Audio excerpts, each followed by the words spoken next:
구솔 시냇가의 사람들이라는 제목으로 우리가 함께 읽었던 본문의 말씀을 통해서 은혜 나누기를 원합니다.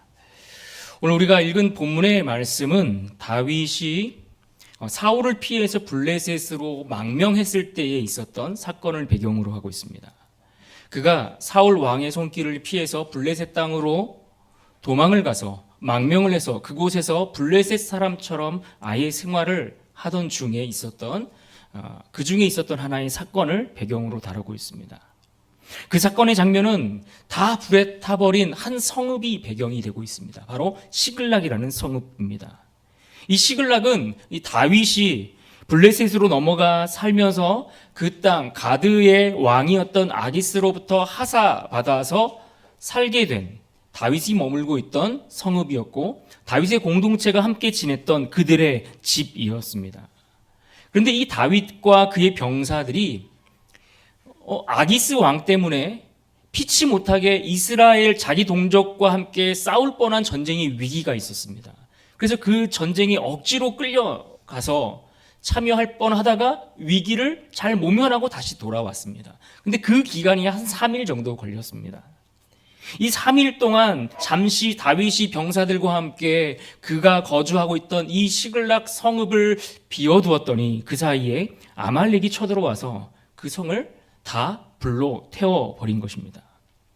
불로 다 태워버렸을 뿐만 아니라 그들의 가족, 그 병사들의 가족은 물론이거니와 모든 백성들, 심지어 모든 가축들까지 다 사로잡아 갔다라고 오늘 성경은 그렇게 말씀해 주고 있습니다. 성읍은 불에 탔고 모든 생명은 마치 노예처럼 그들에게 질질 끌려갔던 것입니다. 근데 여러분 상상을 해보십시오.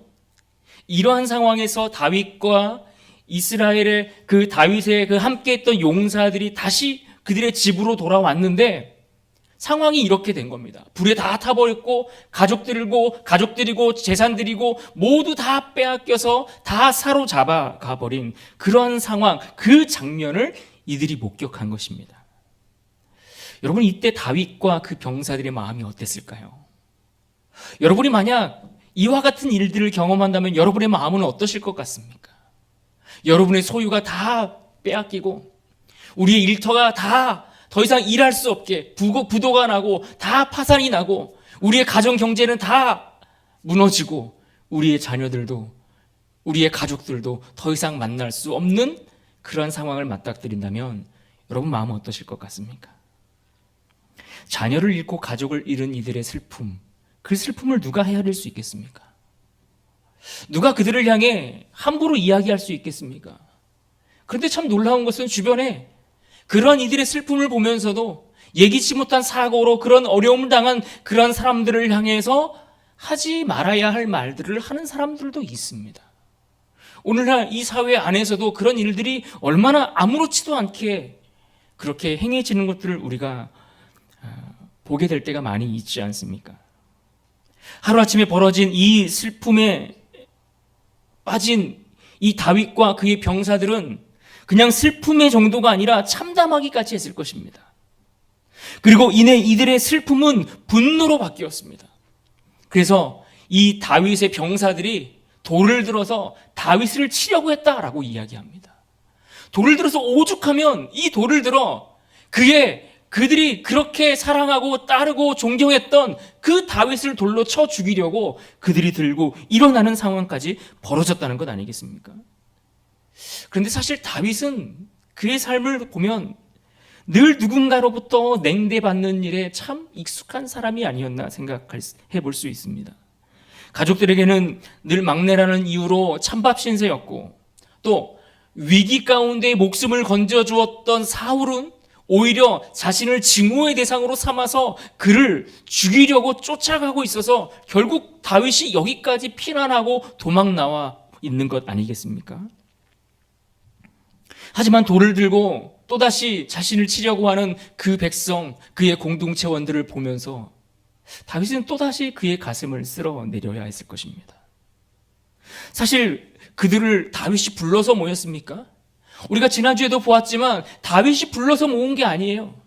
누가 그들을 따로 오라고 챙겨서 온 게 아니라 그들 스스로 그들이 다윗과 하나님 나라의 공동체를 꿈꾸며 기대하는 마음으로 자기 발로 걸어 나온 사람들 아닌가요? 근데 지금은 그들이 이제 와서 다윗을 죽이겠다고 그렇게 돌을 들고 달려들고 있으니 다윗은 또다시 잊어버렸던 그 절망을 또다시 불러와야 했습니다. 그러나 그 순간, 그 위기의 순간 다윗을 버리지 않고 주목하셨던 이가 한 분 있습니다. 바로 우리 하나님이십니다. 하나님이 그 위기의 순간 다윗을 주목하셔서 눈동자와 같이 살피시던 그 하나님이 이 위기의 순간에 그로 하여금 힘을 얻도록 하셨다라고 성경은 말씀해 주고 있습니다. 오늘 본문 6절 말씀 같이 우리 화면 보고 함께 읽어볼까요? 함께 읽습니다. 시작. 백성들이 자녀들 때문에 마음이 슬퍼서 다윗을 돌로 치자 하니 다윗이 크게 다급하였으나 그의 하나님 여호와를 힘입고 용기를 얻었더라. 아멘. 다윗이 하나님으로 인하여 힘을 얻자 용기를 낼 수 있었다. 이렇게 말씀해 주고 있습니다. 그렇습니다. 하나님은 절망한 인생을 향하여 힘을 주시는 분이십니다. 우리 가운데 힘이 없고 연약하고 혹은 우리가 알지 못하는 그 어떤 절망의 그 상황들을 맞닥뜨리고 있는 분이 계신다면 하나님을 찾으십시오. 하나님은 절망 가운데 있는 우리의 힘이 되어주시고 하나님 편에 그 하나님께 속한 자들을 결코 버리지 아니하시고 그들에게 힘을 주시는 하나님이십니다. 그렇게 힘을 얻은 다윗이 다시 하나님께 묻습니다. 힘을 내어 그동안 슬럼프에 빠져서 하나님을 찾지 못했던 다윗이 정신을 차리고 하나님 앞에 기도하기 시작했다는 겁니다. 그러자 어떻게 하나님께 묻습니까? 8절 상반절 보면 다윗이 여호와께 묻자와 이르되 내가 이 군대를 추격하면 따라잡겠나이까 하니. 그랬더니 하나님이 그의 기도를 들으시고 속히 응답하셨습니다. 8절 하반절 화면 보시고 함께 읽습니다. 시작. 여호와께서 그에게 대답하시되 그를 쫓아가라. 내가 반드시 따라잡고 도로 찾으리라. 아멘. 아직 병사들의 분노가 사실 사그러든 것은 아닙니다.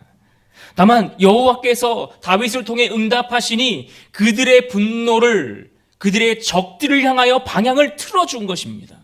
그들의 분노가 더 이상 다윗으로 향하지 않고 그들의 원수와 사단과 마귀를 향하도록 그렇게 분노의 방향을 틀어 주었습니다. 그래서 그들은 다윗과 함께 힘을 내어 아말렉을 추격하기로 결정합니다. 그런데 여러분 생각해 보면 이미 그 병사들은 3일 길을 전쟁을 위해 멀리 나갔다가 가까스로 지금 돌아온 상황입니다. 그런데 그들이 이 지친 몸을 가지고서 또다시 그 아말렉 군대를 추격하여 나아가는 그 길은 참 쉽지 않은 길이었을 겁니다. 아마 가족을 구하는 일이 아니었다면 진작에 모든 것들을 다 포기하고 놔버렸을지도 모릅니다. 그래서 그렇게 그나마 지친 몸을 이끌고 간신히 애를 써서 그들이 아말렉을 쫓아가다가 이르게 된 곳이 오늘 제목에 나오는 부솔이라는 시내가에 그들이 도착한 것입니다. 부솔 시내에 그들이 도착했습니다. 도착해서 그들이 말에 내려서 그 물을 건너가기 위해 시도하고 있습니다. 이 물을 건너가면 또다시 힘을 내어 전진하고 달려가야 될 상황입니다. 그런데 그곳에 도착해서 이미 지칠 대로 지친 많은 병사들이 더 이상 갈 수 없을 만큼 마음이 상하고 또 몸이 지쳐서 주저앉으려 하는 이들이 있었다라고 성경은 말씀해 주고 있습니다. 그렇게 더 이상 몸을 움직일 수 없을 정도로 지친 200명의 군사가 더 이상 갈 수 없다고 이야기하는 겁니다. 내가 더 이상 힘을 내어 추격할 수가 없습니다. 우리는 여기서 그냥 머물러야겠습니다. 여기서 좀 쉬어야겠습니다. 라고 이야기하는 이들이 생긴 것입니다. 그렇게 뒤처지는 군사들이 있었습니다. 그래서 더 이상 움직일 수 없는 병사들이 속출하기 시작했으니 얼마나 이 전체적인 분위기가 낙심되고 상심되는 일들이 있었겠습니까? 얼마나 힘이 들었으면 그것도 가족을 구하러 가는 일인데 가족을 구하는 그 일마저 포기해야 할 만큼 힘들고 지쳤을까요?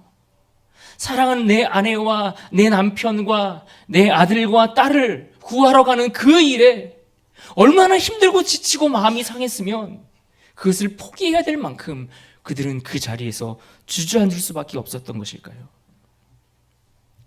가족을 구하는 일이라면 못할 것이 없다라고 흔히들 이야기하지만, 그러나 실제 우리 주변을 둘러보면 그 가족을 구할 힘조차 없어서 주저앉은 이들이 얼마나 많이 있는지 모릅니다. 여러분, 길거리에 노숙 생활하시는 분들을 만나서 대화를 나눠보신 적 있으신가요? 여러분, 그들과 만나서 이야기를 해보면 아무도 그들이 원해서 길거리로 나온 이들은 없습니다. 그들 중에는 많은 이들이 특별히 가족을 위해서 열심히 가족을 챙기고 돌보고 그렇게 주어진 일에 최선을 다하여 힘을 내어 살다가 어느 날 예상치 못했던 일들을 만나고 어떤 어려움을 만나고 어떤 힘든 일들을 겪으면서 그야말로 가족조차 돌볼 힘이 없어서 주저앉아 버린 이들이 참으로 많이 있습니다.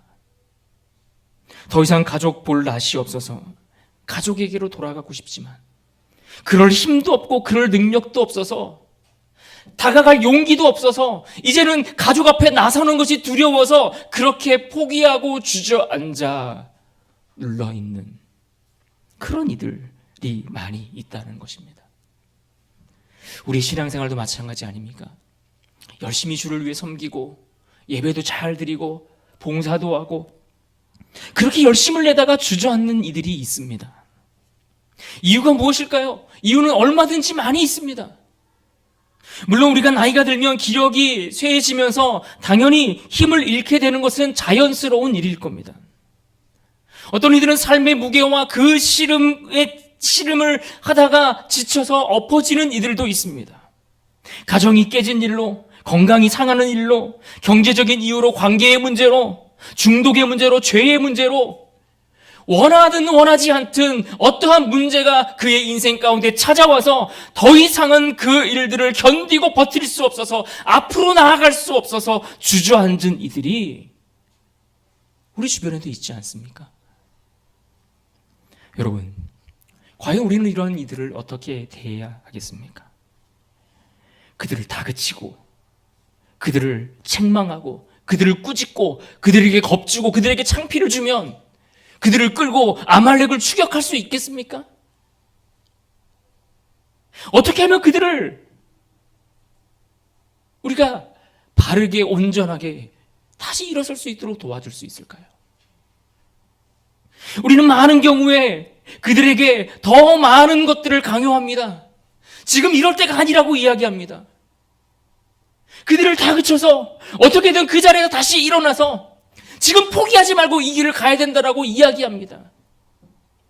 그런데 때로는 우리의 그러한 다그침들이 어쩌면 많은 이들의 마음 가운데 더 힘들게 무겁게 다가와 그를 더 자리에 주저앉게 만드는 것은 아닙니까? 그럼 오늘 본문 속의 다윗은 어떻게 했을까요? 오늘 9절과 10절 말씀을 같이 한번 읽어보겠습니다. 9절과 10절입니다. 함께 읽습니다. 시작. 이에 다윗과 또 그와 함께한 600명이 가서 부솔 시내에 이르러 뒤떨어진 자를 거기 머물게 했으되 곧 피곤하여 부솔 시내를 건너지 못하는 200명을 머물게 했고 다윗은 400명을 거느리고 쫓아가니라. 다윗은요, 그 지친 병사들을 쉬게 했습니다. 그 병사들이 그 부솔 시내에 앉아서 쉬고 물도 마시고 잠도 좀 자고 그렇게 쉴 수 있도록 배려해 주었다는 것입니다. 그리고 어쩔 수 없이 남은 400명들을 추려서 다시 이 아말렉을 추격하기 시작했습니다. 그렇게 400명을 이끌고 추격하기 시작했던 다윗은 하나님께서 이미 그에게 응답하신 대로 어떤 결과를 얻었습니까? 아말렉을 쳤습니다.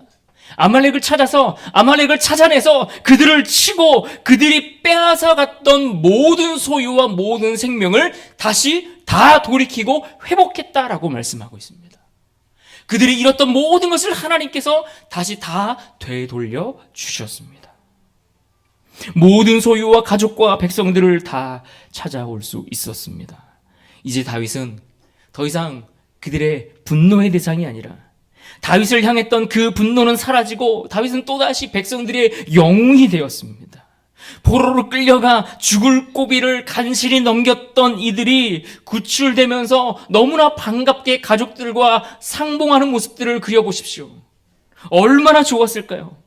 남편을 다시 만나고 아빠를 다시 만나고 가족과 다시 상봉하는 그 장면들을 생각해 보면 너무나 흐뭇하지 않습니까? 그런데 여러분, 이 행복한 상봉과 이 행복한 만남을 모두가 누리지는 못했습니다. 왜 그랬을까요? 이미 지칠 대로 지쳐서 그 아말렉을 추격하는 일을 포기하고 부솔 시내가에 머물러 있었던 이들이 있기 때문이죠. 그들은 더 이상 갈 수 없어서 아내를, 남편을, 가족을 구원하는 일에 끝까지 할 수 없어서 머물러 있었던 이들이 있었기 때문입니다. 그 사람들이 만나는 장면을 생각해보면 이렇습니다. 너도 나도 서로 막 만나서 행복한 시간들을 보낼 때 다른 사람들은 이렇게 행복한 만남을 하고 있는데 남편을 찾고 아빠를 찾고 막 찾는데 안 보이는 거예요. 다른 집들은 아빠가 오고 나를 찾으러 나를 구하겠다고 이게 찾아왔는데 아무리 찾아봐도 내 남편이 보이지 않고 내 부모가 보이지 않는 상황. 하필 오다가 지쳐서 머물러 쉬고 있는 이가 내 남편이고 내 부모라고 생각한다면 여러분 마음이 어떨 것 같습니까? 아니 아무리 힘들어도 그렇지 어떻게 가족을 구원하는 일에 포기하고 중도에 머물러 쉴 수 있겠는가? 여러분 생각할 수 있지 않겠습니까? 어떤 분들은 지금 머릿속으로 그게 내 남편이었다면 이왕 쉬는 김에 평생 쉬도록 만들어주마 이렇게 생각하시는 분이 계실지도 모르겠습니다. 또 승리한 병사들이 되돌아가는 그 길을 생각해 보십시오. 그 길을 돌아가다가 그 멀리 이제 부솔 시내가 다가옵니다. 그러면 그 부솔 시내에서 쉬고 있는 그 병사들이 보이지 않겠습니까? 그러면 그 병사들을 보는 그 승리를 얻고 돌아오는 이들의 마음은 어떨까요? 저 얌체 같은 놈들, 지들만 편히 쉬고 있고 내가 이 고생을 해서 어떻게 이 큰 승리를 얻기까지 애쓰고 고생했는데 여러분 이런 마음 들지 않겠습니까? 의리도 없고 자기밖에 모르는 얌체족 같은 사람들. 누군가 그렇게 분명히 얘기했을 것 같습니다. 그래서 오늘 본문에도 보면 실제로 22절에 이렇게 말하는 이들이 있었습니다. 22절 하반절입니다. 그들이 함께 있습니다. 시작. 그들이 우리와 함께 가지 아니하였은즉 우리가 도로 찾은 물건은 무엇이든지 그들에게 주지 말고 각자의 처자만 데리고 떠나가게 하라 하는지라. 이들이 뭐라고 얘기했습니까? 이거는 우리가 싸워서 얻은 거니 전리품을 우리끼리 나눠 갖자. 여러분 이것은 틀린 말이 아니었습니다. 당시 당연히 그렇게 전쟁에 나간 사람들이 전리품을 함께 나누었지 전쟁에 참여하지 않은 사람들은 그것을 함께 나누지 않았습니다. 그래서 그들도 그렇게 이야기하는 겁니다. 처자까지 뺏어갈 수는 없으니 그들만 돌려주고 재산 나머지 전리품들을 우리가 나눠 갖자 이렇게 이야기를 했다는 겁니다. 그런데 다윗은 이들의 말을 듣고 그들을 책망합니다. 그렇게 하면 안 된다라고 이야기합니다. 그렇게 할 수 없다라고 이야기합니다. 왜요? 우리를 보호하시고 우리의 손에 이것들을 되찾게 하시고 우리에게 이 승리를 주시니가 우리의 하나님이시기 때문에 하나님이 그들을 추격하여 그들을 쫓아가 그들을 구할 수 있게 해주셨기 때문이다 라고 이야기하고 있지 않습니까? 실제로 오늘 본문 12절 이하에 보시면 도망 나온 애굽 하인을 한 명 만나게 됩니다. 그 만난 하인을 통해서 어디로 갔는지 알지 못하는 그 아말렉을 추격할 수 있는 도움을 이 하인을 통해서 얻게 되지 않았습니까? 그러니까 이 모든 인도하심이 하나님 때문이다라고 다윗은 인정하고 고백하고 있는 것입니다. 그러면서 다윗이 24절에 이렇게 말씀했습니다. 이 일에 누가 너희에게 듣겠느냐? 전장에 내려갔던 자의 분깃이나 소유물 곁에 머물렀던 자의 분깃이 동일할지니 같이 분배할 것이니라. 여러분 보십시오. 다윗이 이 부솔 시내가에 머물러 쉬고 있는 이들을 가리켜서 뭐라고 표현했습니까? 소유물 곁에 머물렀던 자라고 표현했습니다. 소유물 곁에 머물러 있던 자, 이 말이 무슨 뜻입니까? 여러분 그 시내가에 지금 머물러 있는 사람들은 왜 머물러 있습니까? 어떤 특별한 이유가 있습니까? 어떤 특별한 임무를 받고 그 자리에 머물러 있는 겁니까? 아니요. 그들은 지쳐서 그곳에 머물러 쉬고 있는 겁니다. 나는 더 이상 힘들어서 갈 수 없으니 나는 이곳에 머물러 있겠다고 해서 그들은 그곳에 머물러 있고 그래서 그들은 쉬고 있었던 겁니다. 그런데 다윗은 그들을 가리켜서 소유물 곁에 머물러 있던 자, 다시 말해 그들은 남아서 우리의 물건을 지키고 있었던 사람들이야, 이렇게 표현하고 있는 겁니다. 그러니까 지금 다윗은 누구보다 그 지친 병사들의 마음을 헤아리고 그들을 위로해 주고 있는 것입니다. 사랑하는 여러분, 여러분은 누구를 위로해 주고 있습니까? 우리 교회는 또 어떤 이들을 위로해 줄 수 있을까요? 혹 우리 가족조차도 위로할 수 없을 만큼 우리의 마음이 너무나 강팍한 상태로 그렇게 우리가 살아가고 있는 것은 아닙니까? 지친 가장을 위해, 지친 배우자를 위해, 지친 부모나 지친 자녀를 위해 어떤 위로의 사람이 되면 좋겠습니까? 너무나 많은 이들이 위로를 잃어버리고 우리가 해야 할 그 아름다운 말들을 잃어버리고 우리의 사랑하는 이들을, 우리의 가족을, 우리의 이웃을 더 많은 경쟁과 치열한 그 상황 속으로 더 내몰아가고 있는 것은 아닙니까? 쉼이 필요하고 위로가 필요하고 격려가 필요하고 칭찬이 필요한 이들에게 따뜻한 말과 사랑의 말을 할 줄 몰라서 우리의 마음과 달리 겉으로 표현되는 것들이 늘 투박하고 거칠고 상처되는 그런 말들로 우리의 사랑하는 이들을 더 아픔의 자리로 몰아가고 있는 것은 아닙니까? 어쩌면 우리 중에 누군가는 지금 이 부솔 시냇가에 머물러 있는 분들도 계실 것입니다. 여러분이 지금 부솔 시냇가에 머물러 있다면 여러분 그곳에서 충분히 쉼을 누리십시오. 지친 몸과 마음을 가지고 시원한 물가로 나와 쉼을 얻으십시오. 조금 쉬어도 괜찮습니다. 그러나 우리가 그 쉼을 누리는 동안에 한 가지만큼은 꼭 기억하실 수 있기를 바랍니다. 우리가 지치고 피곤하여 싸울 수 없을지라도, 우리가 지쳐서 아무것도 할 수 없어서 주저앉아 있는 그 순간에라도 우리를 대신하여 우리를 위해 싸우시는 우리 주님, 우리 예수 그리스도, 우리 하나님이 계심을 여러분 잊지 않고 꼭 기억할 수 있기를 바랍니다. 우리 주님도 우리에게 말씀하셨습니다. 수고하고 무거운 짐진 자들아, 다 내게로 오라. 내가 너희를 쉬게 하리라. 이르시되 너희는 따로 한적한 곳에 가서 잠깐 쉬어라 하시니. 여러분, 피곤한 자는 쉬어야 다시 싸울 힘을 얻습니다.